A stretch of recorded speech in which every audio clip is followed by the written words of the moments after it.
Hello, everyone, and welcome to Chris's Chaos. I am your host, Chris Cortez, and it is the last recording of Chris's Chaos before the new year. We're heading right into 2024.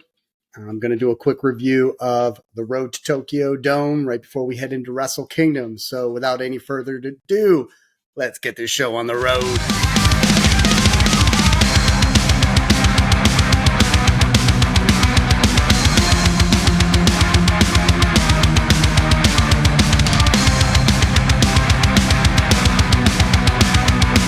Once again, welcome everybody back to Chris's Chaos. I know it's been a minute. It's been a couple months. Well, yeah, it passes by so fast, especially when you're working like crazy. Oh, yes. Working in the schools, getting things done, finishing up the semester, trying to race from Thanksgiving break to the holiday break. And that's exactly where we are. You know, we got tomorrow's New Year's Eve. And I'm, just wanted to make sure I could get at least one review in during this break so that I could, get excited, get hyped up, get engaged in Wrestle Kingdom, which will be January 4th, Tokyo Dome, biggest event of the New Japan Pro Wrestling calendar. So, yeah, but it's been good. Got a couple things for my birthday, drinking a little bit of this dark roast that I got from a buddy of mine for my birthday. Oh yeah, good stuff. So, like I said, could not do videos throughout the last couple months. Work has been just busy. Quarter 2 usually is like that. You get into quarter 1, you kind of smooth sailing, cruise control, get to know, revisit the students, get to know them a little better, work with them.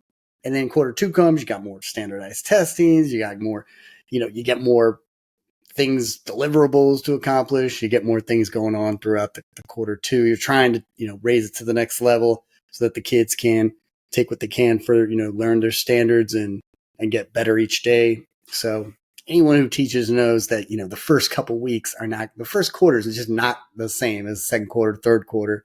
And then the fourth quarter is kind of like, okay, we're trying to wrap things up and let's enjoy that summer. So that being said, it's been busy, but it's been going pretty well for the most part. But yeah, now it is time to cover. You're not here for school. We're here to talk about Wrestle Kingdom and the road to the Tokyo Dome, held on December 21st, 2023 in the Korakuen Hall, Bunkyo, Tokyo, Japan.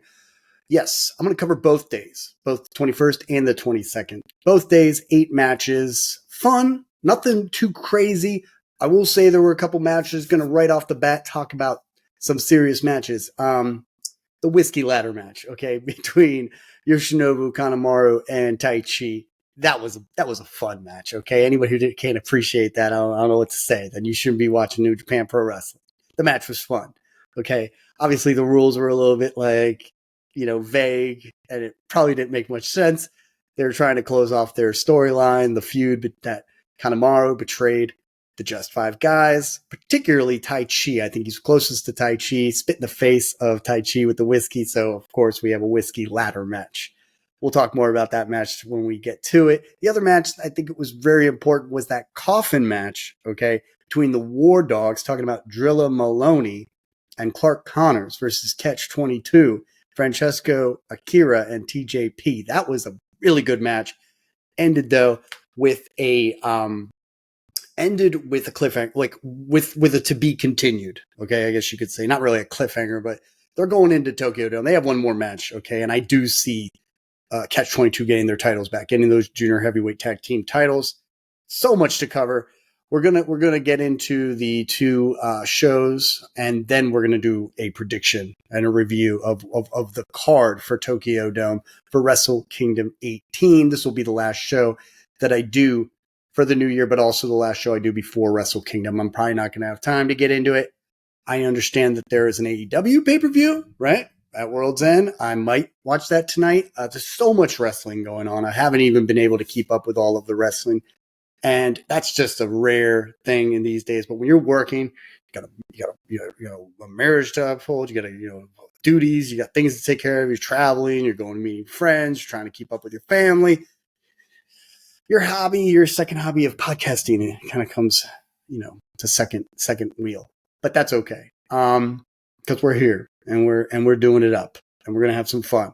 And I'm gonna try to get crazy in the membrane, so that I can come up with some ideas. A shout out, a couple shout outs to go out before we even get started. I want to give you a couple shout outs here. One, okay, Two Island Boys, all right, with their special sauce. I'm gonna put the link, okay, in the details section. If you like some good barbecue sauce, and just jerk chicken sauce, oh my god, the best place. Ask anybody. The Two Island Boys. Okay, I want to give a shout out to Mario of the Two Island Boys. That he's just great guy, and he hooked me up with some sauce, and I tried it. I'm like, oh, this is the best. This is the best. I love to use that sauce on anything. You can grill with it. You can just put it on use it as the sauce, regular side sauce. Dope.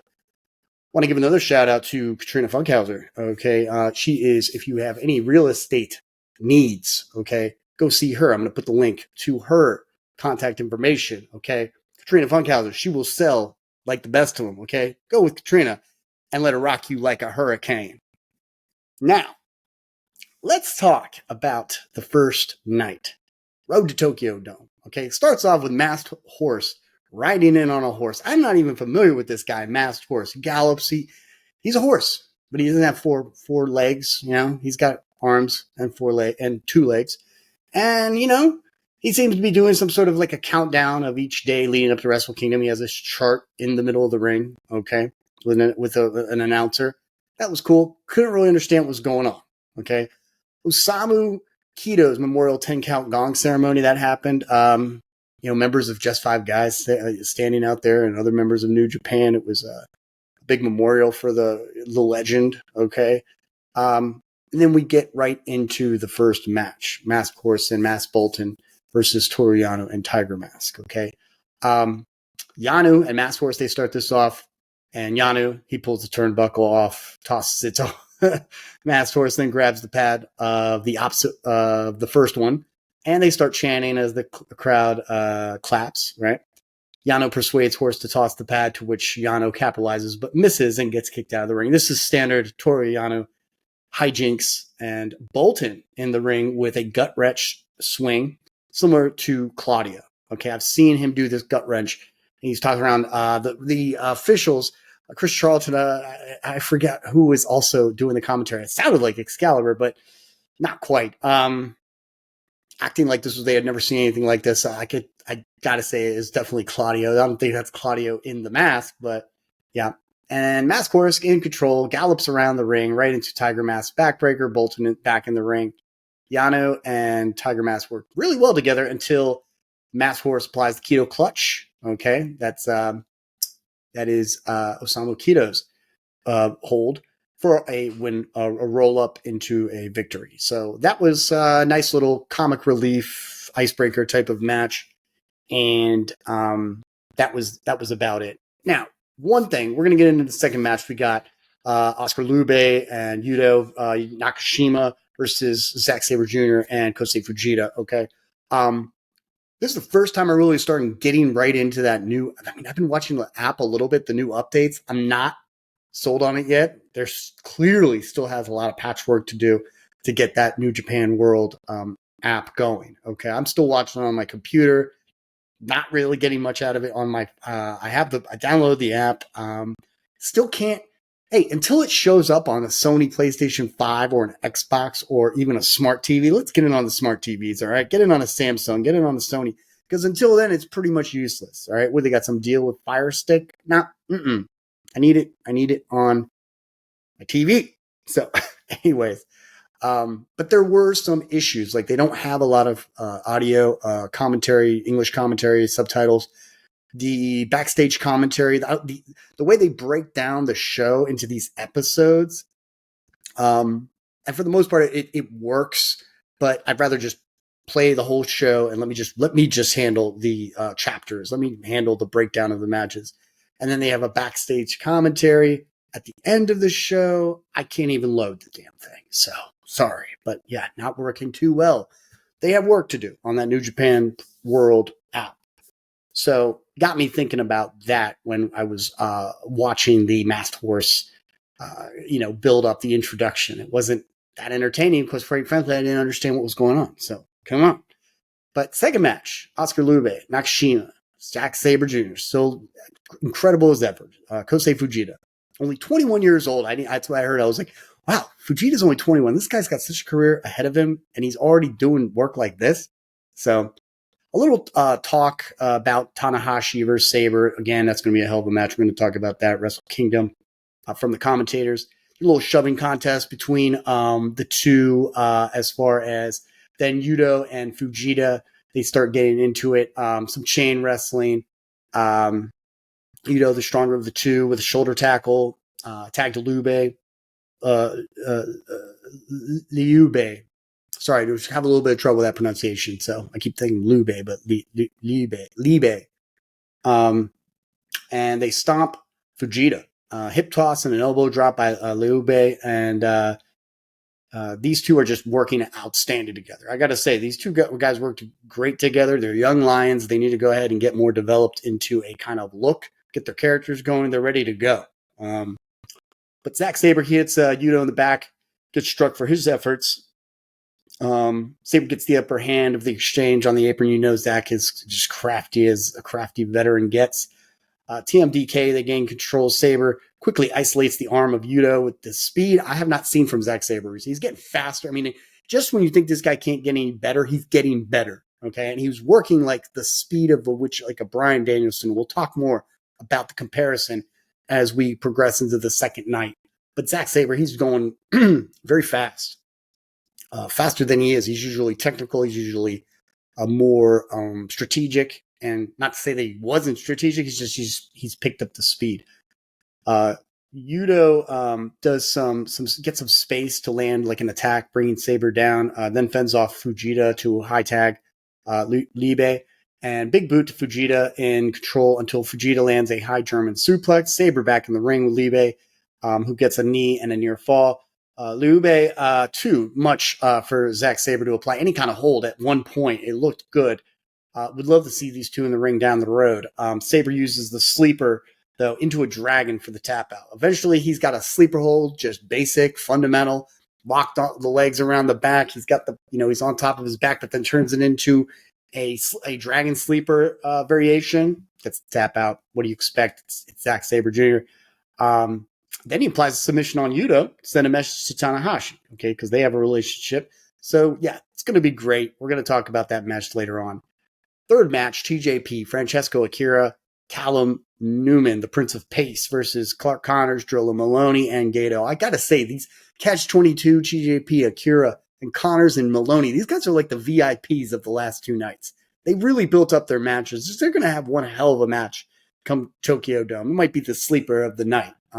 Really can't wait to see those four guys in the ring. Those two teams go at it for the Junior Heavyweight Tag Team Championship. So, War Dogs come out with a small casket to disrespect TJP, apparently. He was talking about death and whatnot and life, I don't know how to explain it, but just kind of, I guess, like the cycle of life and death. He brings out this casket with a cross on it, being very disrespectful, apparently. Drilla gets on the mic, says, Christmas comes early. They get right into the brawling outside. Akira's pissed as he strikes Maloney, the winners of the Super Junior Tag League, go to town in the ring. So, yes, these guys are primed and ready to face the champions. Newman in the ring with Maloney. Kick checks, chops, nice drop kick from Newman, and he gets tripped up by Maloney. Gato's in the ring doing some nice heel work. I really got to say, he's gouging the eye of Callum Newman, taunting the United Empire. Newman flicks off Gato. Gato grabs the finger and snaps it. Love that spot. Gato is becoming like somebody I can watch in the ring. I appreciate it. Akira in the ring goes to work on Maloney. Nice roll up into a drop kick when it looks like Connors and Maloney are going to double team Akira. TJP in to save Akira. Hits the face wash on Maloney. Goes to hit both members of the War Dogs, but Connors catches him up with a power slam. Still, United Empire has the upper hand. Isolates Gato, then hits the double slide drop kick to win the match. So they take care of Gato to win this, to get the win. However, War Dogs, right on top of United Empire, starts attacking them, lands the hit and run on Newman. TJP, eventually they powder out of the ring. Does War Dogs during the stands. And TJP gets on the mic, calls out War Dogs. He wants a coffin match for the 22nd. So we get into the coffin match. TJP is very adamant about this. He's kind of stepping up his game to get on like the wild side. And we'll talk so much about this coffin match. It was so good. I thought just the ending. It wasn't anything too much, but it was a cool setup for the next match at Wrestle Kingdom. Fourth match of the first night, the Shota Umino, okay? Tomoaki Honma and Master Wato versus Evil, Ren Narita, and Sho. Trying to wrap up this storyline. Finally, like it needs to hurry up and just kind of finish up. We'll talk about the whiskey ladder match, but still, now Umino, Honma, and Master Wato versus Evil, Narita, and Sho. My goodness, so Narita, okay, didn't get a chance. A lot has happened since the last time we had a podcast. So while we're at it, let's talk Narita. He's now a member of the House of Torture. I think that's a great move. I thought maybe he was going to stick with Suzuki, but this is a good move. They don't have a guy like Narita in their faction, so I think it's a great addition. I want to see him develop and become more like a Show, or as he becomes into the dark side. I want to see more like more color, more illustrative costume work. Yeah, I want to see more detail.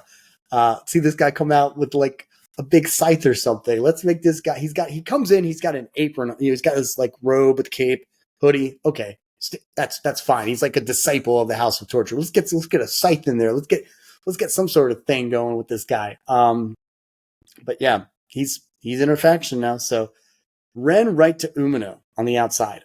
Sho on Wato inside the ring. Wato hits the Huracan. Everything is Evil on Honma. And Ren Narita strikes the back of Honma with that push bar to give him by ship. So basically, essentially, I didn't cover too much of this match. It was just like most of it was just kind of driving this story, which was that Narita is using this push-up bar, okay, that was given to him by Shibata, okay. Essentially, it's a piece of wood, and he's using it as a foreign object. And eventually, Kaido, Ryohei, and Ryohei, Oiwa, Kaido Kiyomiya, they come in to attack Evil. Umino shakes the hands of the two, so it's going to be Kaido Kiyomiya versus Umino versus, if I'm not mistaken, Sho and Evil, or is it Ren Narita? We're going to get into that. I'm going to look at the match card. But I know it's going to be Ren Narita. So that's going to be a great match. Still driving that Three Musketeers storyline between Umino and Ren Narita. So I want to see what happens there. I'm more interested in that than what was going on in this match. But Evil's evil, as you know, doing his thing. It's your boy. And Ren Narita looking great. That's kind of the story of this, of the development is kind of the story of this match. And Umino, I want to talk about Umino real quick, is that he's probably going to end up just staying as a New Japan Lion. He's going to stay the same. He's going to stay with the New Japan group. He's not going to really join a faction. If he did, I could see him joining Chaos. That's about it. I don't see him joining any other faction. He's going to be like a New Japan guy. That's it. So, you got Tsuji. He's with the LIJ. So, and we'll talk more about Tsuji. He's doing great. But fifth match. Let's get into the fifth match of the first night. El Desperado, Satoshi Kojima versus Hiromu Takahashi, Shingo Takagi, who is the never openweight champion. They had to put a title on this guy. He's so popular. He's doing so much work. So he defeated. I'm losing my mind here. Tama Tonga. My goodness, he defeated Tama Tonga to get that title, and now they're going to have another match at Wrestle Kingdom. So we'll talk about that. But yeah, I don't mind. Love Shingo. Always have. Always thought this guy was such a good player for New Japan. El Desperado. He's got a match against Hiromu Takahashi for Wrestle Kingdom. Yeah, kind of a little down the dumps if you haven't guessed it. Yes, I was hoping that it would be Taiji Ishimori at Wrestle Kingdom versus Takahashi. They kind of like rushed that feud. Maybe Taiji Ishimori's out, because I haven't seen him, so maybe he's out again on injury. I feel bad, but was really looking forward to seeing something big progress throughout the story. I need to go back and see what happened in that match. I didn't even get a chance to watch Hiromu Takahashi versus Taiji Ishimori. I got to check it out. But El Desperado, he's looking good. He's definitely primed. He totally deserves a match at Wrestle Kingdom for the junior heavyweight title. There's, nothing wrong with that. So looking forward to that match. It's going to be a great match. So this tag match is kind of setting up. It's setting up for that storyline for Wrestle Kingdom between those two. Hiromu and Desperado, they start this off. Desperado, he hits a spine buster to slow things down after several exchanges. They both tag to Kojima, and there's a high tag to both Kojima and Takagi. Kojima and gets the upper hand with a shoulder tackle and some chops. The crowd is going crazy for Kojima until Taka just shuts him down and pisses to the dislike of the crowd. They're not too happy. Shingo, though, back in to take care of Kojima. It's that clothesline, victory, little stare off between Desperado and Takahashi. That's kind of most of what was going on. Wanted to kind of keep this simple as far as what was going on. It was a fun match for the most part. Nothing crazy, nothing special. But that's like kind of the big highlights in my notes. Sixth match: Sonata, Yuya Uemura, Doki versus Naito, Yoda, Tsuji, Bushi. So Yuya is definitely fitting this group more than anyone. That as good as anyone could have in the Just Five Guys. I'm happy he's part of it. I do miss Yoshinobu, but it's all good. He's part of House of Torture. Bushi comes out with this really cool Ultraman looking mask, big glowing green eyes. Yoda's rocking the cool LIJ football jersey. He's got a football background, American football background. All right. Tetsuya Naito, takes out a Japanese magazine with Sonata on the cover. Okay. He's got like a Bentley or something on the back. And it looks like it's like a centerpiece storyline on Sonata. And puts that back in. Yuya, Yoda, they start this off. And Yuya takes it to Yoda. Let me stop right there. Is that Naito? Okay, he's really like kind of taunting Sonata, because this is Sonata's attempt to kind of push his championship status, to kind of market New Japan. He is their guy, so he's kind of got to do things like this. And I think that Naito is kind of like, yeah, this is your attempt. This is you doing it, but I would do it so much better. I am basically the poster child for New Japan right now. Everybody loves me, and it's true. So Naito is kind of the man. But okay, back to the match. Yuya and Yoda, they start taking it to each other. This is going to be a match for Wrestle Kingdom. These guys are primed and ready. Yuya Uemura has been calling out Yoda. Yoda's like, first you got to pin me. So he was trying to do that the most of this match. Then Doki comes out to get him some Yoda, right? Gotta love Doki. Bushi and comes in to get some Doki. Rear chin lock. Meanwhile, LIJ is taking it to the rest of the J5G. Just Five Guys. Naito in the ring with Sonata. Spits in his face. Been doing that a lot. He's going to do that again the next day, too. Backspring elbow strikes Naito by Doki to then tag Sonata, who delivers drop kicks to LIJ with a plancha on Naito. Back in the ring, Sonata lifts Naito, who strikes, but Sonata with an eye rake. Naito back with a tornado DDT, but countered and fended off.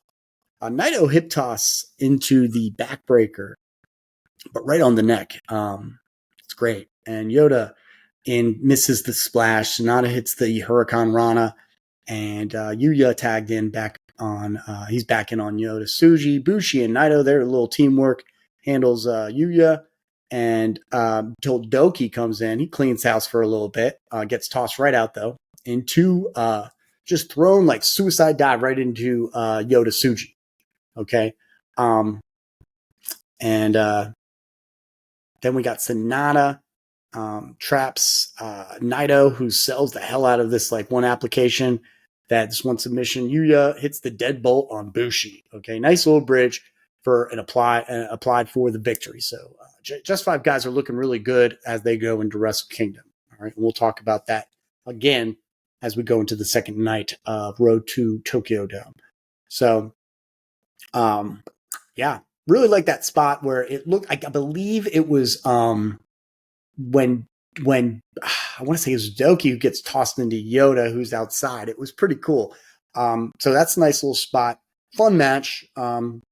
Just kind of driving the storyline. We got two more matches, and this was a big one. Seventh match. I feel like this match should have been the closer and we'll talk more about this. This most certainly should have been the closer of the night. Okay, it had the most kind of it had a gimmick. It was a gimmick match. It was trying to close out a storyline, and had the most going on. And we'll talk about the cleanup after this match. So it's a whiskey ladder match for the KOPW title. Taichi versus Yoshinobu Kanemaru. Person who retrieves the whiskey bottle can use it on his opponent, essentially, can spray it. Otherwise, the match is a winner by submission or pinfall. Getting the whiskey does not end the match, just allows them to use a weapon. So no countouts and some disqualification, if I say so. You can hit them with ladders, right? And whoever doesn't get the whiskey bottle can't use the whiskey bottle. So we'll talk about this. Kanemaru, he wanted to clarify the rules. He's like, so if I get the whiskey bottle, then he can't use it, right? So, yeah. The rest like, yes, that's the rules. So bell rings. Kanemaru goes straight to the ladder. Taichi stops Kanemaru from getting the whiskey. Kanemaru uses the ladder as a battering ram. No stranger to the ladder as a weapon. This is his first ladder match, singles ladder match, but he's like duck to water here. Then takes off a corner pad. Taichi sent to the ladder in the corner. He stops Kanemaru, slams the leg into the ladder, does Kanemaru. Is brutal. Begins to slow things down, slams the leg on the apron edge. He then kicks the leg, so Kanemaru is just isolating that leg of Taichi. A little tug and war of the ladder. Taichi drives Kanemaru into the exposed turnbuckle. Taichi back to make the attempt to get the whiskey bottle. A few more attacks, though. Kanemaru hits the leg again with the ladder. He goes up top, gets the bottle. Okay, and as soon as he gets the bottle, opens it up, takes a swig, spits it, sprays it right in the face of Taichi. Okay, Taichi fends off Kanemaru, goes for the bottle, but the ref's like, no, you can't do that. You can't do that. Give me an opening for Kanemaru to strike the leg of Taichi. This is great. Okay, this is just great stuff to me. I love. This is the type of match I was ready to stop what I was doing and just show my wife, hey, I need you to watch this match. This is a match to watch. Okay, Taichi, he gets at one point, Kanemaru then drowns Taichi in the mouth with the whiskey. It was a great visual. Another drop kick to the knee of Taichi, then a half Boston Crab does Kanemaru. Taichi does get the rope break. Clearly, there are certain ways to get disqualified in this match. There's rope breaks, of course. Taichi fights back, gets an eye rake for his efforts, but lands a sweet kick. Then able to fend off Kanemaru to hit an enziguri. The pants then come off. Taichi just pulls it off like a Chippendale stripper. He's ready to go. And then when he does, the commentators, they go nuts for it. So, yeah. Let's see what else is there. I will say this. So it was the rules of the match, they are kind of going as the match goes, but it was interesting the way that they kind of kept together. I thought it worked. They kept the story going. They kept the match going. It was a good match. And any other lesser two professionals wouldn't have been able to do this match as good as Taichi and Kanemaru. So, yeah. Kanemaru, he gets a hold of Taichi, applies the figure four. He has the whiskey in his hand and sprays him in the face. While he's got the figure four, Taichi eventually gets the rope break. More whiskey being forced down his throat. Who then sprays the face of Kanemaru. This is a great turn of events. Kanemaru trying to drown Taichi with that whiskey. So Taichi uses it to his advantage. He actually uses the whiskey on the face of Kanemaru. Hey, it wasn't his fault that the whiskey was thrown in his mouth. So there you go. Big enziguri on Kanemaru by Taichi.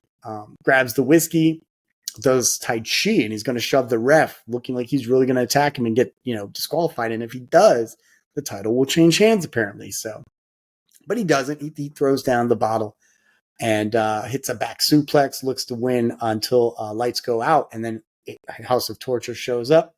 You got Evil, you got Sho. They're just all over Taichi, standing on his head. At one point, Dick Togo, he's on top, does a karate chop. What do you got? You got Taichi being put upside down, legs spread eagle, so Dick Togo could just do a karate chop right on the private parts of Taichi. Great little visual, not for the faint at heart. But yeah, ridiculous. New Japan at its best. So HOT members, House of Torture, they're all over. They fill up a bucket of whiskey, big paint bucket with whiskey, and they just start dunking Taichi's head into the bucket. Just five guys. Now they show up. Finally, it's about freaking time. They come in to save Tai Chi. Kanemaru and Tai Chi alone in the ring. Tai Chi hits the lariat, backdrop suplex, a few roll-ups and a low blow, and a brainbuster suplex. It's near fall by Kanemaru. Moonsault from Kanemaru onto Tai Chi, who is on the ladder. Another kick out by Tai Chi. So Kanemaru sets up the ladder, goes up high, lands right on Tai Chi's knees. And I'm talking about his family jewels were right on the knees of Tai Chi. Another kick out by Tai Chi. So Kanemaru sets up the ladder, goes up high. The Kanemaru with a reverse DDT. Okay. Kanemaru picks up the bucket, gets kicked in the face with the bucket. Okay. So kick the bucket, gets kicked, goes right to the face of Kanemaru. A super kick by Tai Chi and Black Mephisto for the victory. So much whiskey all over the mat. Okay, they had to take off. They had to take like a 30-minute break to like peel back the mat cover. Okay, dry up the pads. Okay, put a new mat cover back on there just for one more match. God, if there was ever a bad decision on what they were trying to do, this was it. The promoter should have talk about a bad call, putting that match second to the last match. Could have been the middle, could have been at the end. Should have been definitely at the end of the card. Anywho, 8th match for the never open weight 6-man tag team championship match. Got Okada, Tanahashi, and Ishii. Of course, these are some superstars of New Japan going up against United Empire's Jeff Cobb, Great-O-Khan, and Hanare.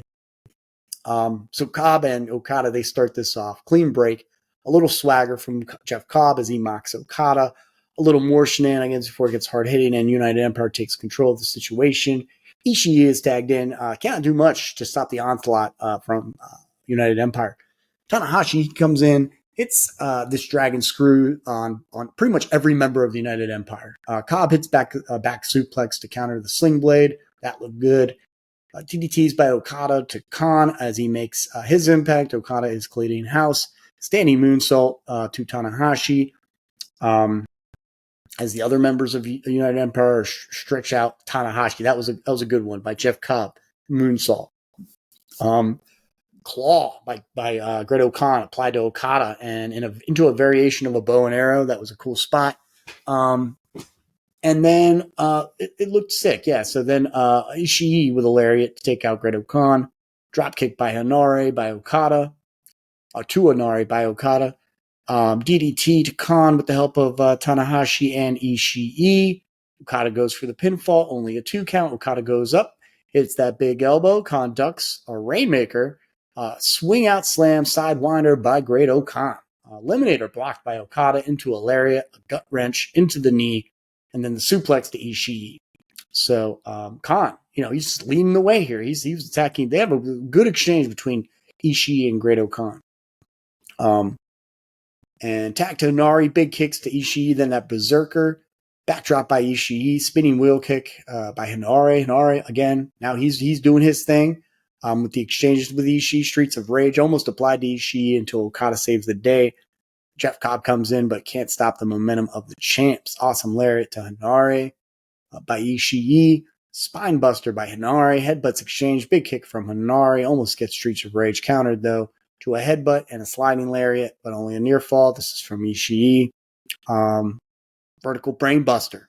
He hits it, gets the win. So Ishii is amazing. He's amazing, just like Hanare. These guys are great. I was putting in my notes. I mean, the way they go from 0 to 100. They go into that 4th gear, and it's exceptional to say the least. It's why these guys are so beloved by the audiences all over the world. I mean, you can't get it much better from any other guy. So that was the first night. That was 21st. So we're going to go right in.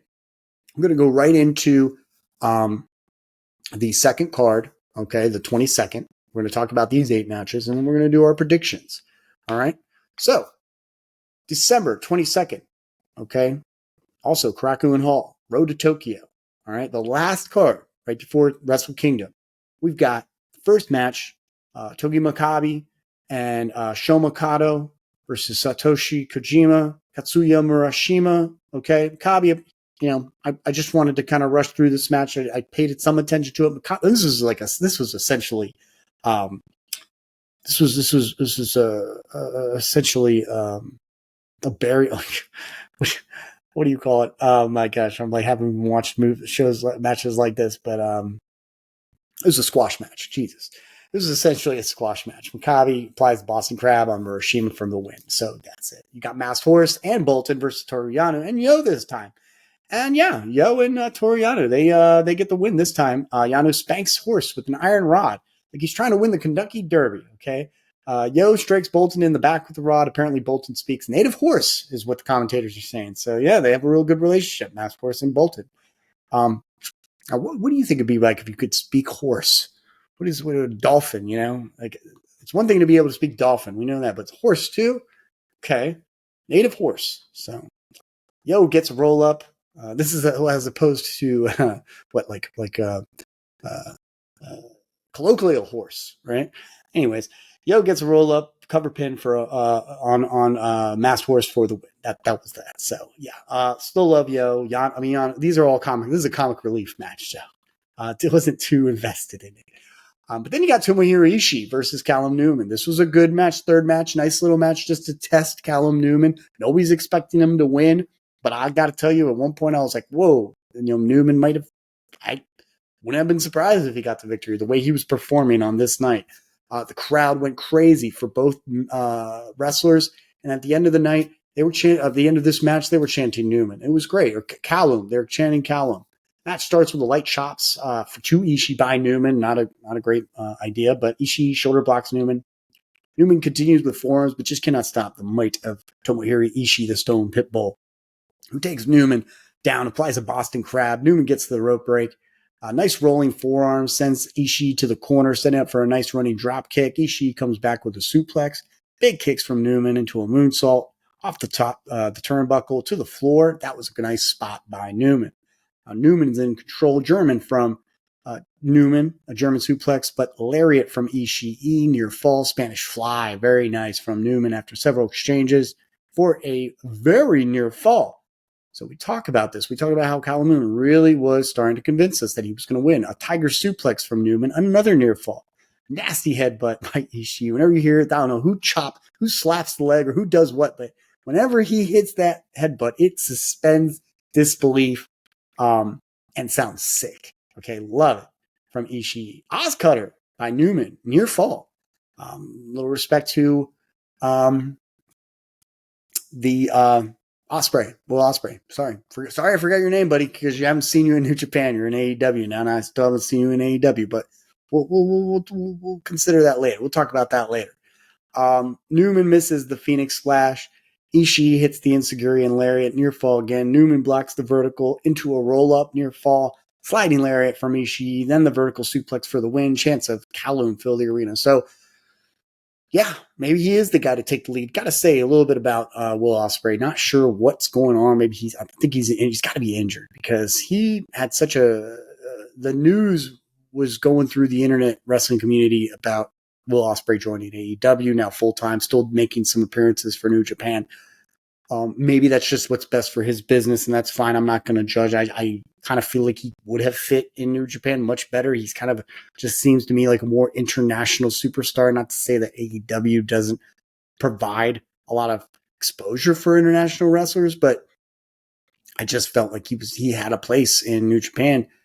Maybe that these things have changed though, so he's going to AEW. But here's the problem with this: is that United Empire now doesn't have a leader. They need a guy that is going to lead on a regular basis for New Japan. And that is, what the biggest problem is. It's going to be Jeff Cobb. It's going to be Great O'Khan. Callum Newman might be the guy. They got so much going on for them, but they need their leader. So that's kind of sad to see. That's kind of that's the bummer. But yeah, hopefully things play out well for the United Empire. I really like Catch 22. I think they're a great fit. I love Hanare and Great O'Khan, Jeff Cobb. These are all big, badass players, so they need a leader. Oh, yeah. Anywho, and what am I going to say? Oh, yeah, they don't need leaders. No, they kind of do need a head honcho. They are still kind of like just a bunch of guys that are not quite at the level of that, because they're none of them are going to be at the level that that Ospreay was, until one of them steps up and says, okay, I'm the guy. You got a bunch of great guys who are all like worthy of being leaders. Jeff Cobb, Great O'Khan, Hanare. These three guys any one of these guys could be the leader, but until one of them is, they're still at the levels that they were at when Will Ospreay left. So that's all I'm going to say about that. Fourth match, Hiroki Goto, Yoshihashi versus Yuto Nakashima, Oscar Libe. Man, love Bishamon, and I got to give nothing, take nothing away from Nakashima and Libe. They put on a hell of a match. This was a great little match. Just looking forward to seeing Goto and Hashi versus ELP and Hikuleo. This is going to be a winner take all. The strong tag titles, the IWGP Tag Team Championships. If there's going to be a time for them to, I guess, drop the titles, it might be at Wrestle Kingdom. We'll see. But they look so good. They have matching outfits. God, I've been loving Bishamon the whole time that they've been holding the titles. I love it. So a couple notes here. Boston Crab on Nakashima. On Yoshihashi. Applied for a very long time. Looks sick. Leg drop by Libe while it's going on. It then goes back to attack Goto. Really looked good, Libe and Nakashima. Libe fireman's carry. Yoshi gets out. Goto hits this variated backbreaker. The Hunter is executed by Bishamon in a near fall. They do hit the Shoto for the victory, though. But there were a couple spots here where Libe and Nakashima looked really good, like they were, almost giving a run for Bishamon's money. But yeah, they're going to Wrestle Kingdom, so there's no way that Bishamon's going to lose any momentum as they prepare to defend their titles. Yeah, El Desperado, Master Wato, kind of returned from the previous day versus Hiromu Takahashi and Bushi. Desperado takes Antaka. They start this off. Glimpse of Wrestle Kingdom for the junior heavyweight title. They run the ropes. Taka gets the first advantage. Desperado. Despe, however, makes the tag to Wato for some teamwork. Bushi tags in, and LIJ gets some teamwork offense in on Wato. At one point, Desperado applies a vicious stretcher on Takahashi. Then a nice back suplex by Desperado. So pay attention to these moves. It was a nice spot. Spine buster, stretch muffler. Okay. Vicious. Falcon Arrow by Takahashi. Super kick. Bushi and Wato. They're tagged in. Suicida that was vicious. Okay. By Bushi. Near fall on Wato after a kick from Takahashi. Roll up by Wato. Jackknife with the wrist flush to seal the victory for Wato and his partner Desperado. It was cool. So we'll see what happens. And then probably the match of the night, the most important match, I would have to say, is the coffin match. Sixth match, TJP, Francesco Akira versus Clark Connors and Drilla Maloney. So War Dogs, they enter the ring from the opposite side of the entrance, attacks Catch-22 from behind. Nothing to be, nothing unexpected. You knew that they would they pull that stuff like this all the time. Then they try to get a quick win by getting them into the coffin. Akira does a spring crossbody over the coffin onto the War Dogs. That was a nice spot. Great image. Back in the ring, Catch-22 doing some great teamwork with a senton off the shoulders of TJP goes Akira. Again, another spot. Maloney being forced in the ring. Chokes the referee to hold. He's getting forced into the coffin. He chokes the ref to keep hold of not being completely shut into the coffin. It was great. Great spot. Great image. War Dogs, they're back in control. Maloney with a running senton of his own takes out TJP. Suplex by Connors on Akira. Akira with a splash across both War Dogs and the roll up to the double stomp. I like that by Akira. Chance for Akira ring out. Super kick by TJP and half suplex by Akira to Maloney. TJP applies the Cobra Twist, or I wanted to say like a tarantula, but this is a Cobra Twist on Connors so that Akira could roll Maloney into the coffin. Really seemed like Catch-22 had it. But kicks exchange from both sides, ends with 4 laid out on the mat. Spears from War Dogs on Catch-22. Double spears. And then Maloney pulls out dog collars. So when things get a little, a little worse for the wear for Catch-22. They choke them. They basically put the collars on the necks of Catch-22. War Dogs just toy with Catch-22. This is a great moment when they fire back. Catch-22 starts wrapping the chains around their hands and just starts just punching War Dogs. It was a great turn of events. So, Tree of Woe goes Connors, face wash, drop kick, mama splash by TJP after a speed fire to Maloney from Akira. Connors makes the save before Maloney is put in the coffin. Connors hits a spear on TJP, who falls in the coffin. Akira makes the save, though. Looked like it was over for a moment there. Maloney super kicks, but a diamond cutter from like Akira. Okay, great moment. Catch 22, more teamwork, but Connors, he takes out one of the officials before before they could like possibly put Maloney into the coffin and close the lid. Connors then strikes TJP and Akira, saving his partner. Really valiant effort from Clark Connors. Can't believe I'm using that word for Clark Connors. Nothing valiant about the War Dogs. Then, what does he do? He kicks the chain. Complete opposite of valiant. He hangs Akira over the top turnbuckle. This is pretty much, that isolates Akira. Hit and run to TJP, followed by the full clip, tosses him in the coffin, closes the lid. And the War Dogs win this match. Obviously, I think that makes more sense because they're the champs going into Wrestle Kingdom. They got in the head of Catch 22. Great images. You got Francesco Akira hanging from the turnbuckle. You got TJP locked in the coffin. What's going to happen? How is a couple questions to consider. How is TJP going to feel or be? How is he going to act when he goes into this next match? Is he going to tap into like a dark side? Is he going to be kind of like, just evil TJP? Is he going to leash a new kind of like level of TJP? Well, I think that's what's going to happen. I'm looking forward to it. So I think Catch 22 is going to win the titles. We'll talk more about the predictions for Wrestle Kingdom. But yeah, 2 more matches to go, and then we can go into Wrestle Kingdom and have a lot of just kind of freestyle it, have some fun with this card. You got the 7th match, Okada, Tanahashi, Zack Sabre, Kosei Fujita. Again, didn't cover a lot of it, just watch the match. Really, the whole point of this match is kind of to, one,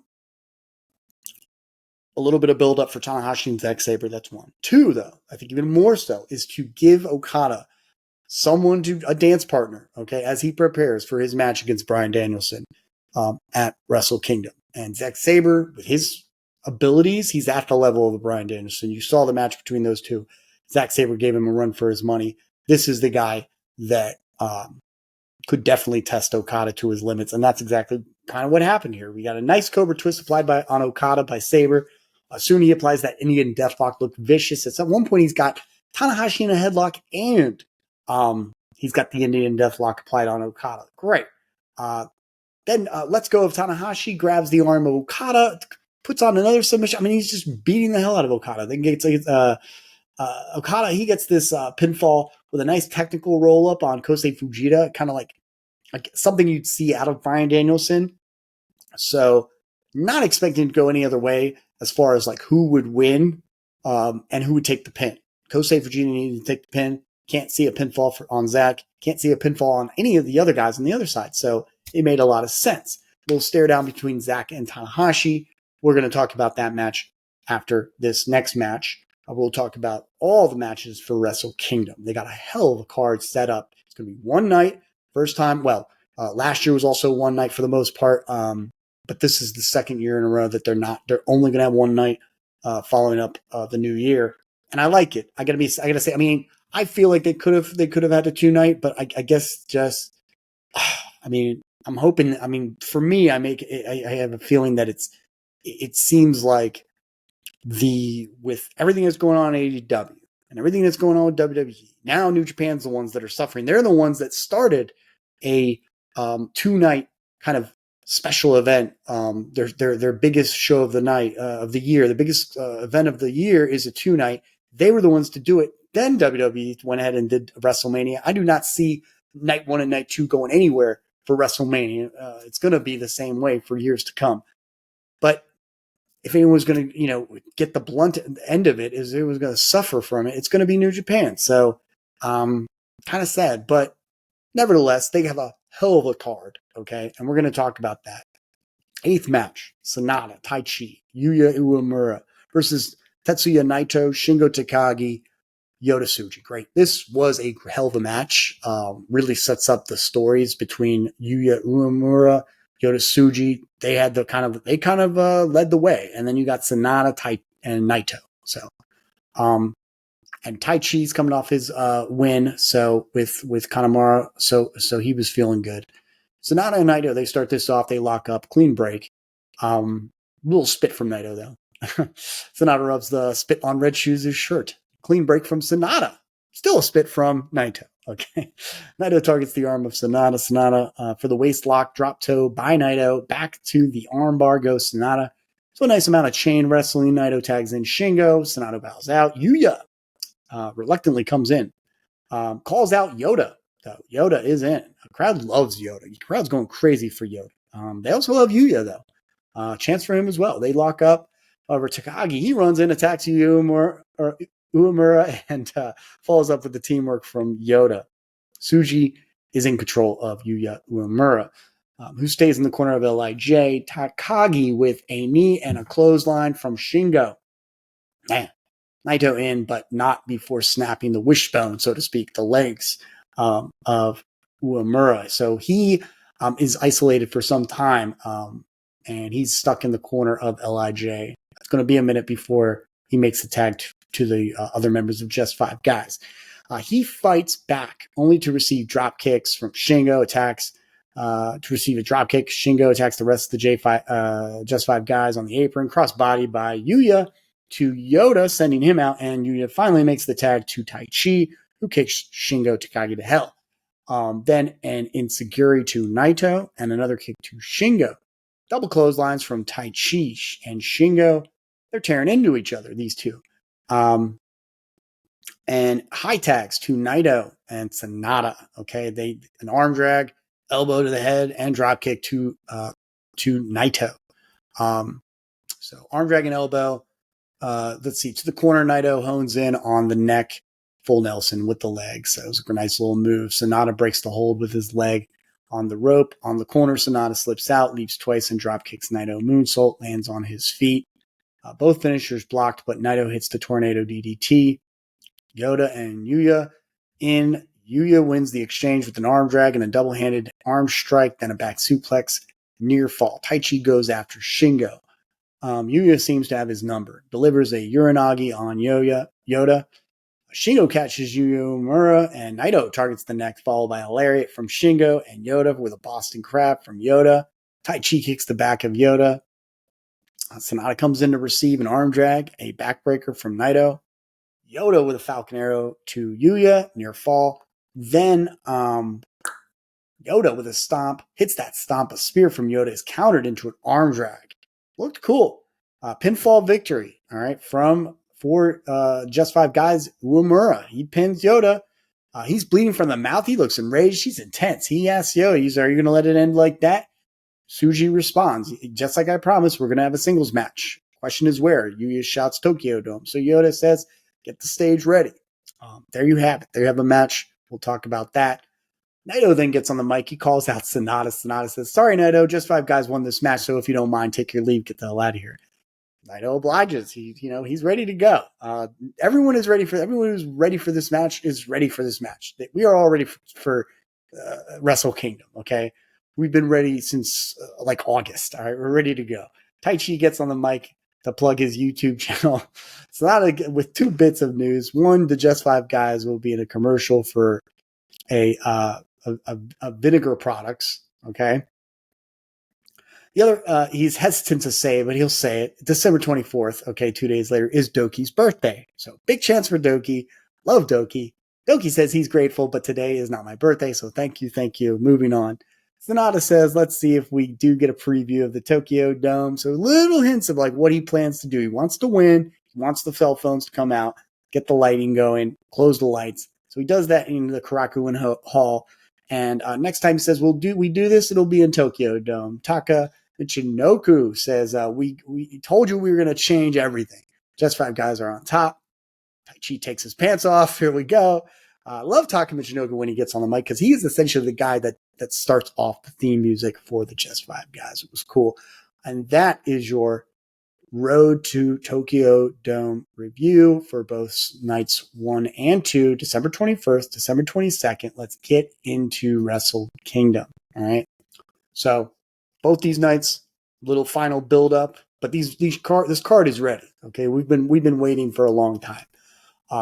So let's talk about these matches. It's going to be 11 matches for the night, is what my understanding, what I'm looking at here on Wikipedia, and looks to be the same as it was in Wrestle Inc. and all these other magazines, all these other websites.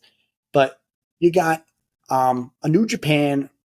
It's a Rumble essentially. Who will challenge for the provisional KOPW 2024 championship at New Year's Dash.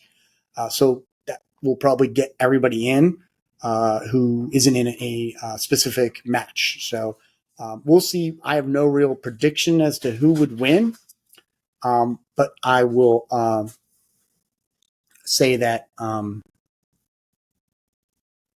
if I was a betting man, I don't know. There's just quite a few people.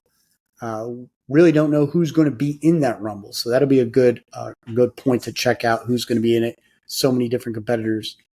But let's talk about the Bullet Club, War Dogs, and Drilla Maloney versus Catch 22. And who's going to win that match? I do think it's Catch 22. I think they have. I think they have what it's. They're ready to win. I think that's what's going to happen. I think War Dogs have held onto the titles quite a bit, and I think that TJP and Francesco Akira are ready for it. We'll see some crazy action from TJP and Akira, and that's what's going to happen. Then you got Zack Sabre Jr. versus Hiroshi Tanahashi. I think Sabre is going to retain. I think this is Tanahashi's way of giving a nod to Zack Sabre. He is he's in the twilight of his career, so he's giving the nod to Sabre. This is going to be a hell of a match. But I think Sabre's got a couple things up his sleeve. Tanahashi's got a few more tricks, but Sabre's going to win. Then you got Yota Tsuji versus Yuya Uemura. This is going to be a hell of a match. I think that it's going to be Yota Tsuji who wins. So Uemura got the win. He got the pinfall. He got the match at Wrestle Kingdom. I still think it's Tsuji's time. Wouldn't be surprised though if Uemura won this match. I just think that the last pinfall was Uemura's, so Tsuji's going to get it. I think they still are trying to build up Tsuji in a way that they're not doing for Uemura. Not to say that he can't be built up, but Yota Tsuji is kind of is like their guy. I swear he's like their Roman Reigns. Okay, from like the Shield days, from like, you know what I mean. That's where Yota is for New Japan. Shota Umino and Kaito Kiyomiya versus House of Torture Evil and Ren Narita. I do think this might be, I'm going to give it to Umino and Kaito Kiyomiya. I think Kaito Kiyomiya deserves a little bit more shine, a little more limelight. It's not going to hurt Evil or Narita to take a loss, but I think that Umino and Kaito kind of need the win for that. So, yeah. Got Shingo Takagi versus Tama Tonga. I think this was just, again, I think it's going to back to Tama Tonga. Tama Tonga is kind of on the rise. Takagi needs to give the nod to Tama Tonga. I'm not going to be upset if either one wins, but I think it's going to Tama Tonga. I think that was just kind of a way to kind of get Takagi into the card because he one thing's for sure, he deserves to be on this card in a singles match with Tama Tonga. So that's great. Maybe that is how Takagi kind of got into the card. So good on him. But I think Tama Tonga is going to win it. Bishamon. Goto, Yoshihashi versus Guerrillas of Destiny, Hikuleo and El Fantasmo. It could go either way. I'd be happy if Bishamon won. I think, if I'm going to guess, I think that Hikuleo and ELP are going to win. I think it's just time for Bishamon to kind of drop the titles. And what better way than for this winner takes all match, unify the titles, get rid of those strong open weight titles if they're going to. I mean, I don't care. I think they're doing okay with all these titles, but if they're going to drop it, and unify them already and give them to the younger guys. So, Bishamon had a hell of a run. So, nothing's going to be taken away from that. Roma Takahashi versus El Desperado. I honestly think Takahashi's going to win. I think he's going to retain. He's still their guy. Okay. Would have liked to have seen someone like a Leo Rush or a Taichi Ishimori, a Master Wato. Would have liked to see any of these guys. I think El Desperado is deserving, though. I don't see him winning to Takahashi. I could be completely wrong. Would be a little surprised if he won, and I have no problem if he would win. So, I've been wrong on other occasions. Then you got this match. Will Ospreay. Here we go. He's going to make an appearance. He's coming back. Jon Moxley, David Finlay. Okay? three-way match for the IWGP New Global Heavyweight Championship. It's basically the United States title or the United Kingdom title. I'm giving it to David Finlay. He's the one that needs to. He is definitely the guy that's going to win this match. I'm totally giving it to David Finlay. Moxley has no place being there. Maybe he could. Maybe he does. Maybe it's going to be Eddie Kingston. I just watched recently the matches on Dynamite, and it's going to be Eddie Kingston versus Moxley. And the winner of that match is going to be this new kind of like unified champion. I forget what it's even called. The Continental Championship. Great. And if I think that I could see Kingston winning that and then Moxley winning this. But honestly, I think all this stuff is kind of like, no offense to the title, no offense to anything else, but I think it's beneath Moxley as he has already kind of reached the top of the mountain so many times. He doesn't need a title. The guy does not need any titles. Will Ospreay, same thing. He's ready to drop that title. David Finlay is the one to win it. David Finlay needs the push. He needs the climb. So it's going to David Finlay. That is my prediction. Kazuchika Okada versus Bryan Danielson. This belongs to Okada. Danielson got the win in America. He owes Okada a win, and I think Okada needs the win. They both are kind of like at the same place in their careers. Give it to Okada. Okada needs this win. If anything, they should have given the win to Okada in America to show the respect. But whatever, that was my prediction.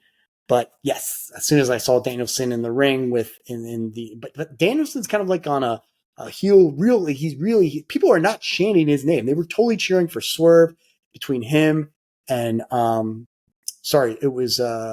Kingston. Between him and Kingston, Kingston was being cheered. Also with Moxley versus Swerve and Jay White.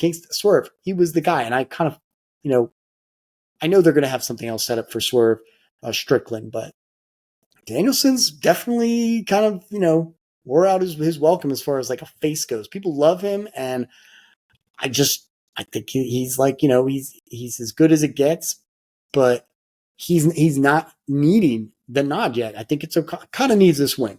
He needs this win to make up for his loss, and that's it. He's been kind of down in the dumps ever since that loss to Danielson, and then he lost to Naito.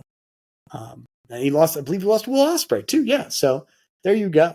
Okada kind of has to get out of that dark slump. Beats Daniel Bryanson. That is my prediction on that last match. Sonata versus Naito. Man, I can't even.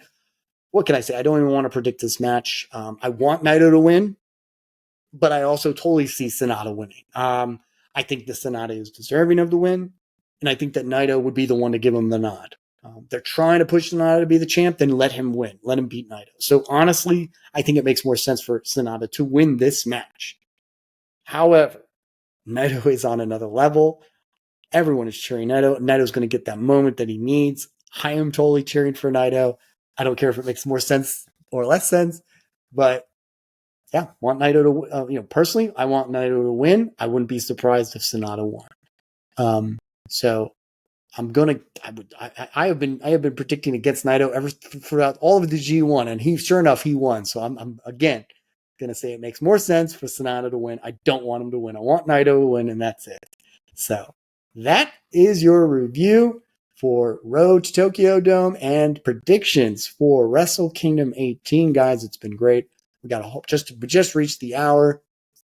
If you have any, if you can go ahead and hit the like or subscribe button. Let's check out my Instagrams at Channel Cortez 33. You can check me out on Twitter as well, same name. And we will try to get one more, maybe a review in for AEW. I'm going to try to get Jonathan. Jonathan's been busy too. He's been doing his thing.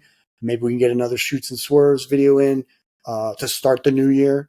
Or maybe perhaps before Wrestle Kingdom. But Wrestle Kingdom is going to be on the 4th. I'm probably going to get a review in of that probably on the following Friday. Okay, because the following Friday night, just glad to be here. So, guys, it's been great. It's been a lot of fun.